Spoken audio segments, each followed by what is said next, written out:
Welcome to the Insomnia Project. Sit back, lie back, relax, and listen as we have a calm conversation about something mundane that hopefully relieves your stress, perhaps your anxiety, and helps you find your way to sleep. And if it does none of those, well, thank you for being on this journey with us. I'm your host, Marco Timpano. I'm Amanda Barker. You know, Marco, what you just said actually reminded me of something I heard today. So right now I'm listening to Brené Brown's Atlas of the Heart. Beautiful book. It's all about the languaging that we use to express ourselves. Wonderful. And our emotional states. It's fantastic. And one of the things that she says is that she actually has to put on a mystery on TV. She said a really mundane one, usually one she already has seen before. And that allows her a perfect state of what she calls boredom that inspires her creativity. Isn't that interesting? That's wonderful. I totally get it. So that's how she writes. She puts on, she needs that. She goes, now if I didn't put the mystery on, my brain wouldn't go to that relaxed place. So she puts it on, starts to watch it, and then has a notepad by her side, and that's how she writes. I thought you meant that's what she uses to sleep, but clearly that's what she uses to write. Well, to relax. To relax, okay. And to get her mind relaxed enough that it begins to wander. And in that wandering, which I find I need to do when I'm trying to sleep. Right. I need to get into that sort of state where I can just go on the journey of wherever my mind takes me until it eventually leads me to a dream. But for her, it's the same sort of thing, but it's wherever it takes her to lead her to ideas, thoughts, creative intentions. Interesting. You know, Amanda, today was the first fluffy snowfall here in our city, and the snow came this afternoon, and it was just... It's still going. Oh, it's still going. It's a proper snowstorm. Well, there you go. Yeah. I don't know if it's a storm, but it's a proper snow. I think it will. I mean, it's been snowing. Right. Yeah. A beautiful snowstorm. Oh, it's so gorgeous. Like watching the snow sort of gently drift and accumulate on the branches of the trees that no longer have leaves. Yeah. It's so beautiful. And then, of course, night falls a bit earlier. So, I mean, it started at 4:00. I know. Yeah.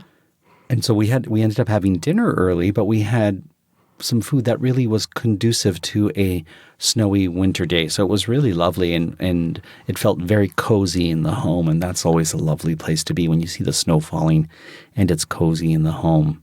Yeah, it's definitely cozy. I'm so determined by light. When the darkness comes, I'm like, well, that's it. That's my day. And there you go. Time to read. And Amanda, you like to read in the bath. I like to read everywhere. You like to read everywhere. It's true. But the bath is just a logical place for me to open a book and be on my own and go on a journey. Like we were saying, when I read, I that's someone else sort of determining the journey in a really relaxed way. We were actually looking into a possible journey we might be taking. And I love to mention it on the podcast because, as we've discovered, listeners will give us recommendations of places or things to see when we're there. So we've been looking into possibly going to Stowe, Vermont in the next couple of weeks. We have been. We've heard that there's some lovely holiday festivities happening there. And you have a birthday coming soon. That's right. I thought that might be a nice little side birthday trip. There's also the Von Trapp family lodge there. And Amanda knows I'm a big fan of The Sound of Music, the movie. You are, yeah. And that's where the Von Trapps ended up, settling when they came to the U.S. in Vermont, and they opened up a ski lodge. I think you have some Austrian blood in you. I think. I love Austria, so, it would not disappoint me to find that out. Well, you're from near there, I think, or some of your ancestry. That's right. Is from near there. You should do a DNA test and find out. Yeah, that's not for me. You're a Von Trapp. That's not for me, the DNA tests. I don't understand that. I don't know. I don't need, and plus, I don't think they're as accurate as you want them to be. Well, that I would agree with, but I think it's interesting. I'd like to do a 23andMe because I can do a deep dive into who I am Sure. and what I am. I don't know if it'll reveal anything new, but it might be interesting. Perhaps. But speaking of holidays, you mentioned holidays. Our holiday episodes are coming up December 1st, every day in December. Yeah. And that means our last regular episode will be on the 30th. So we have this episode and then 2 more, Amanda. I see. And we're done for the season. So I just wanted to let our listeners know that we're going to be finishing up season 6. Well, done for this season, but then we go into the holiday season, what do you have planned this year for the holiday season for this podcast? We have some goodies. The thing with the holiday episodes is that they tend to be peppier by nature. So they're not necessarily going to be sleep-inducing episodes, but there's plenty in our catalog. And I just remind our listeners so that people don't get upset when they start hearing episodes that are a little bit more, let's say, jocular. Well, it's just for them to know they're still comforting. They're still Sure they are. relaxing. Yeah. Absolutely. They're comforting happy episodes versus comforting Snowfall episodes. Comfy and cozy, Snowfall. as we like to say. Comfy and cozy episodes.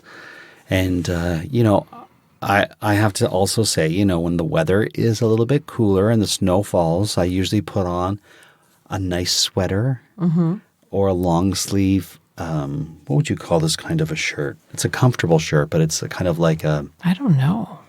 A Henley? No. No, it's kind of like a... Jersey type shirt that's so comfortable. So I wore that all afternoon and it felt great.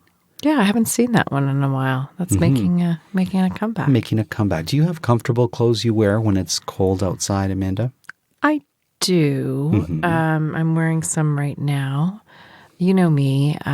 Most of my clothing has been repurposed from other things. Sure. So this is actually a shirt that I bought, but I bought it online a few years ago, and it feels more like pajamas than proper clothing. So that's what I'm wearing. And then these were my friend Dale's sweatpants, so they're nice and worn in, and they're very comfortable. And we have our mittens and scarves that we've pulled out of our storage.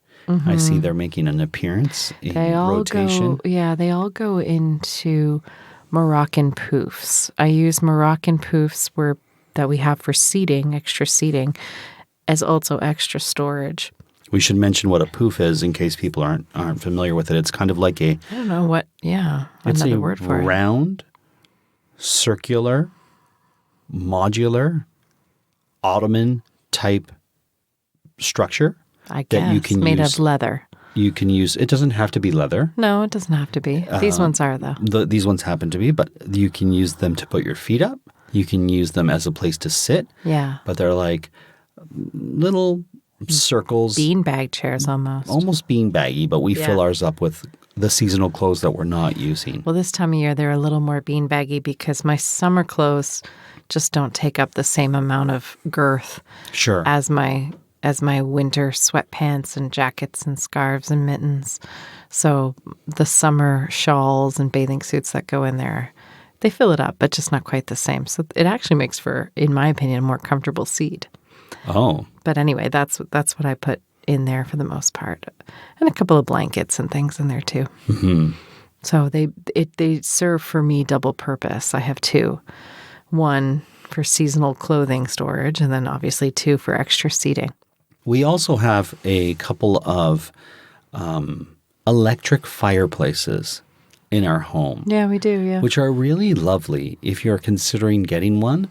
The glow of that fireplace, the one downstairs, is either a beautiful blue or more of a flame orange. Mm-hmm. And they can really heat up a room. Or together, which makes it kind of pink. Oh, yes, pink, purpley kind of. The orange and blue together is the third option. Mm-hmm. We don't use the third option as much, but it can be rather lovely and can really heat up a small room. Yeah, they are. I mean, they work as space heaters ultimately, right? Mm-hmm. Yeah, so we have one there, and then we do have one in our bedroom, but I don't know how much longer it has. It's not casting the beautiful glow anymore. It doesn't have the light doesn't work. I think you tried to fix it, but it has an odd rattle to it. But it has a comfort. In Sure. fact, that rattle gives me some comfort because Does then I it? know it's wintertime once I hear that on. Yeah. And I usually put it on a little timer. So many nights we've fallen asleep to the sort of soft churning that fireplace makes. We got that one actually with points sort of many years ago. That's right. Like we didn't pay for it. We got it for free through a point system. We should mention, so for our international listeners, this might sound a little bit strange, but we Really? have, well, it was actually faux cash that we used. I know. I didn't know if you wanted to get into that. I think we should because it's quite funny for people. Okay. For people in Canada, That's why I said points, but it wasn't actually points.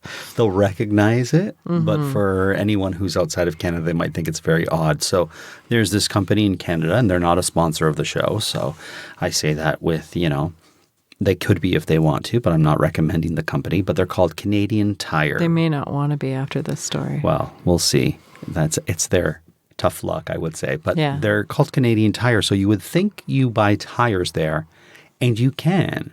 But it's more than just tires. It sort of morphed from a place that sold tires to a place that sold all kinds of automobile goods. Then it started to branch out into housewares. Yeah. And then paints and sporting goods. And it just became a place kind of like a Bicycles, hula hoops, blenders. a Walmart-y cutlery. type place. Yeah. What would you call that? It really is a catch-all kind of Right. hardware store. Now, a lot of them have groceries as well. Each one is really Yeah, some of them have I didn't know groceries. Yeah, that. Oh, wow. like limited things you can get. chips and things. Yeah. No, I think that it's more extensive than that. Oh, or really? they tried it in a couple of stores. It doesn't matter really. But What we would call chips. But what they had for the longest time were Canadian dollars, Canadian Tire dollars. I think. You would not call it. Canadian dollars, sorry. but their own system of money. Mm-hmm. And so every time you would make a purchase, they would hand you, 20 cents. back in the money days when Yeah. people used cash, they'd hand you your change, however. Or if you paid with a card, I guess they wouldn't, but they'd always hand you a bill of this Canadian Tire money. Right, and it would be different colors that weren't like the Canadian dollar bills, but it would be in small denominations. Like 5 cents, 10 cents, etc. And it would be based, I think, on the amount that you purchased. So the more you purchased, Right, a percentage. the more Canadian Tire Yeah, money. so if you spend $100, maybe you get 10 cents back. I don't know what the deal was, but And so for many Canadians, you would just sort of put that money aside and you would let it accrue. Because to bring 30 cents to Canadian Tire wouldn't do much to your purchase. right. So some people would just use it, but it was very common that older Canadians, your neighbor, your uncle, your parents, your sure. grandparents would have in a junk drawer or in a dresser or in the kitchen somewhere a sort of wad of this Canadian Tire money that they were saving up to get something special or for a rainy day or whatever. And it would seem like the hugest wad, as if you were some sort of, old-timey gangster with just a wad of bills. I mean, it would when you imagine that each bill was 5 cents, 10 cents, I think they went up to $1, right? I think you could even get your hands on $2 ones, but you would have to make a really large purchase. Yeah, those were considered, yeah, those were like the highest denominations. So Sure. you can only imagine the amount of bills it would take to even get $10, never mind Right. like 100 or whatever. Well, we were fortunate because we had been accumulating a lot of those bills. And so we had enough to purchase a electric fireplace. That's true. I think we had to kick in some of our own money, but the majority of it was paid for. It was quite a substantial wad. Yes. Yeah. And so you kind of want, if you've been saving up for so long, it's the same with points, but this was sort of the tactile tangibleness of it. You have so much of these bills, you want to get something substantial with Sure. it, And so I think it might have been my idea. This fireplace, it's a fireplace storage unit, and it was on sale, so it was already discounted. And Right. then I thought, we actually have maybe just enough Canadian Tire money to purchase this electric fireplace. And I wanted it for our bedroom. We had Yes. nowhere to put, I think, we wanted a TV in the bedroom. We're those people. Different people have different opinions, but we love to have soothing TV, as we've talked about many times, on sometimes at night. Not always, but sometimes. So we needed a place to put the TV. So I said, I love having a fireplace in the bedroom. It's one of my great joys from childhood, is being in my parents' bedroom with the fire going. Sure.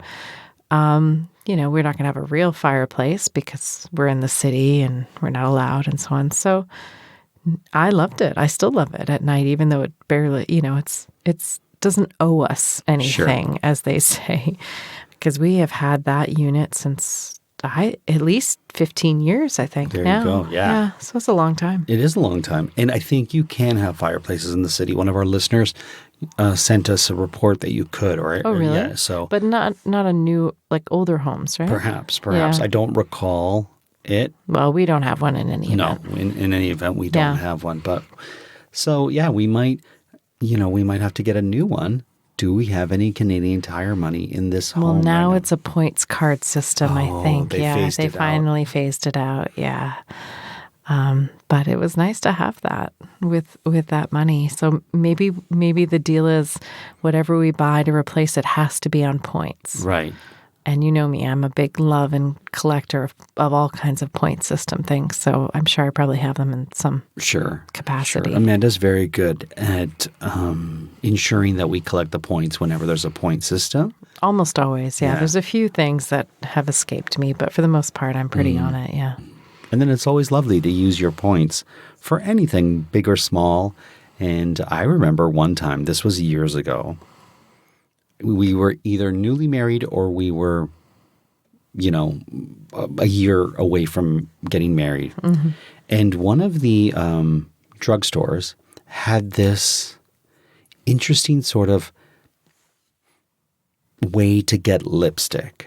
And I think I had to print a coupon from a website, and I could get a free lipstick. I don't remember that. This was so long ago. You'll remember if I mention the name of the lipstick brand. It was Quo, Quo. Do you remember I got all these Quo lipsticks? No. Well, this is like 13, 14 years ago. But what I did was I got all these lipsticks using coupons. So I would print the coupon and I would go to the drugstore and I would get a color. Then I would print another coupon. I would go to a different drugstore. So it didn't seem like I was, a scam you were running. I was running a scam. I put them in your stocking for Christmas. Oh, you did? And it happened to be a year where money was very tight. And so I was able to really... Those pre-wedding years. Yeah. I was in some sense. But and I was able to use the points to get you some Christmas I gifts. don't remember that. I didn't realize you did that. Yeah. I know you got me these organic, and I still have some of them because they just seem to be never ending, organic lip glosses that we were doing a promotional gig. Oh, that was so long ago, yeah. I know. I still have them, though. I keep one by my desk if I'm on a Zoom call. Yeah. When it comes to lip balm, I just want, for the record, and for this podcast to recognize, I like a cherry flavored lip balm. Curious to know what our listeners like. And for some reason, you're very particular with your lip balm flavors. We have so many flavors of lip balm, none of which are cherry. I should argue that they're not really flavors because you're not eating them, but I take a little bite out of it every time I use it. A little tasty chunk. I've been, really into the circular lip balms, the EOS lip balms. Yes. They're not a sponsor either, but I like them because they're kind of easy to grab. It's an interesting thing. You wouldn't necessarily think so, but because they're in little sort of egg ball kind of shape, if they're at the bottom of your purse or in a backpack on the plane, when you reach in, you can grab it. Right. And I have them by my nightstand too. And if it's dark or I can't really see, you can feel. I can feel the lip balm. It's just a funny thing. So I've tended to use those, but I'm sorry, they don't. None of the ones I've gotten have a cherry distinction. To lots of pomegranate. Nope. Grapefruit. No, I like Katy Perry, like a cherry-flavored lip balm. Katy Perry? Yeah. She sings about it in one of her songs. Cherry chapstick. Yeah. What's chapstick? It's a lip balm. It's a chapstick. Suppose. Yes, thank you. And, a lot of people say I'm a very difficult person to buy for. Well, there you go. All I ever want in this world is just cherry chapstick. Okay. Well, There I'll you go. have to remember that and buy you a bunch. Stocking stuffers. I'm not good with buying you gifts. I need to have an app that I keep by myself, like on my phone all the time. Mm-hmm. And every time you say something, I need to put it in the app. Oh, that's a great app. Maybe we should develop that app. Yeah. A present app. Because then I get to actually buying for you, and then I draw a huge blank. Mm-hmm. And there's been so many moments over the year where I'm like, oh, that's a good present for you. And I think I'll remember them. Mm-hmm. And then I don't. It's okay. It's not a big thing. Cherry chapstick. Cherry chapstick. Cherry chapstick. You can always listen back to the podcast. That sounds like a thing to warm up your mouth, like a tongue twister, like cherry chapstick, cherry chapstick. You also love those, I don't know what they're called, but they're like little heating things you put in your gloves or your toes. Oh, You yeah, kind of- hand warmers? Hand warmers. They're kind of like made of, I love them. you certainly use them and you're always grateful when you have them. Sure, I always have a set on me. I usually steal them from set, to be honest. Like, they're always, whenever I film anything, they usually have them in the craft truck for anybody who has cold hands or toes. So I always grab a pair or two. But we had a whole bunch that we got. Yeah, we had a box of them. We had a box still of do. them. I think it's actually packed away. So we have that near our Once we- hats and gloves, and then you kind of like shake it, and it warms up your hands for a couple of hours. You put them in your pockets, and your pockets and your hands remain toasty. And now they have toe ones too that you put in your boots. Yeah. Well, they're the same company. It's time to open up our holiday cabinet. We talked about it last year, and we packed it up and then did a podcast on that. Well, it's time to, it's been sitting there, and those toe warmers and hand warmers are in that cabinet, packed away very nicely. So we need to, it's time to open all that up. Okay, well that's we'll save that for a holiday episode. Okay. But we're talking about accoutrements that you We'll do an unboxing of our cabinet from last year. Sure. Maybe we'll videotape it and we'll put it on videotape. I always I know, I that. say it too. No one videotapes anymore. I know. Nobody tapes nor videos. But anyway, yeah. But that's a good idea, actually. We could, who knows what secrets and presents we left for ourselves last year. I know I opened up the cabinet and saw that there were socks and realized I bought them for my dad for next year. That's right. On major, clearance. That's another great thing to do is after the holidays, purchase gifts at a discounted rate for, the following year if you have the space to for keep sure. them. Yeah. Yeah. So there's all kinds of things we do when the weather gets a bit snowy here in Canada. I know a lot of our listeners in the southern hemisphere are experiencing what's starting to be summer, and so True. And so they don't have to deal with any of that. Only once, I think, I've been to the southern hemisphere during the winter. Have you? Yes, I have. Where were you? I was in Argentina for my birthday when I turned 16. Oh, you were there for your birthday? Yeah, I think, no, was it after? It was after Christmas. Okay. Because I spent New Year's there. It was around that time of the year anyways. I was in Australia for Christmas Eve many years ago. That's the only time, I think. And I loved it. It was super fun. But yeah, I guess that's the only time that I've sort of been on the other side of the holidays, if you will. But there's something so lovely to be somewhere warm when you know that it's cold in your hometown.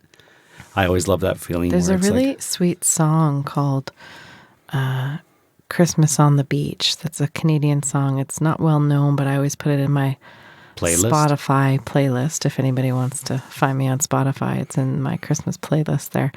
And there's something it's just a very fun, playful song. And you and I often do spend our holidays on the beach because we're with my parents. We get to visit your parents. And that's where they live and choose to be. I wanted to say, too, that we had our first hot chocolates of the season today. We did have with our the first snow. hot chocolates. You had a ruby red hot chocolate. That's right. It's kind of pink. It's more pink, Yeah. that chocolate. But I do like a ruby chocolate. And I had a chili hot chocolate. Those are the two kinds we have, and we haven't really cracked them open since last winter. So it was kind of nice rediscovering that in the cabinet today. There is something lovely about having a hot chocolate. It really is nostalgic and brings you to your youth when you're having it on a cold winter's day. And your trick is to heat up the milk in our milk frother. So I know we've talked a lot about the milk frothing on this podcast. So I think it's quite a nice trick to pour some milk in the milk frother, froth it up, have it nice and hot, and then in under a minute, it's all ready to go.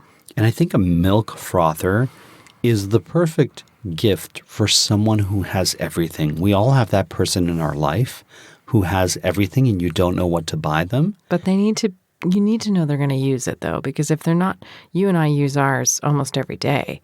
But if it's somebody who doesn't want frothed milk or anything frothy, then it's another gadget, right? Right, but you could give them a can of hot chocolate with just a handheld frother, and they're not very pricey. That's true. And then they have and a mug, and a mug, and a silly little mug, and a marshmallow too. And there you go. That's a lovely gift. There you go. It's all about It's a good teacher gift. Yeah, that's a perfect teacher gift, actually. And on that note, we hope that you have been inspired by some of the things that we've mentioned on the podcast. And we'd love to know what your favorite flavor of lip balm or chapstick, because chapstick's a lip balm, right? It's a brand It's of a lip brand, balm. Yeah. right. EOS is another one we mentioned. Burt's Bees has some. Or are we listing? No, I don't lip know. balm I don't know companies why now? we're listing companies that aren't sponsors of the show, but I just don't want to single anyone out. Well, those are three really solid choices in the world of lip balm. Or one could make their own lip balm. So I'll tell you, I've been saving all my EOS containers to do exactly that. Really? Did you know that? No, I didn't know Yeah, that. I've been saving them, and I've been meaning to do it all year. I even bought the shea butter. In fact, I did a buns trade quite a while ago, like last winter, for shea butter and beeswax. Like I have everything to make lip balm. So Do you have cherry flavoring? I could get some. Because then you don't have everything to make lip Fair balm. enough. There Well, you go. now I know what I'm going to be doing over my holidays. Very well. Until the next episode, we hope this one brought you some cheer and maybe had you drifting off. Until next time, we hope you were able to listen and sleep.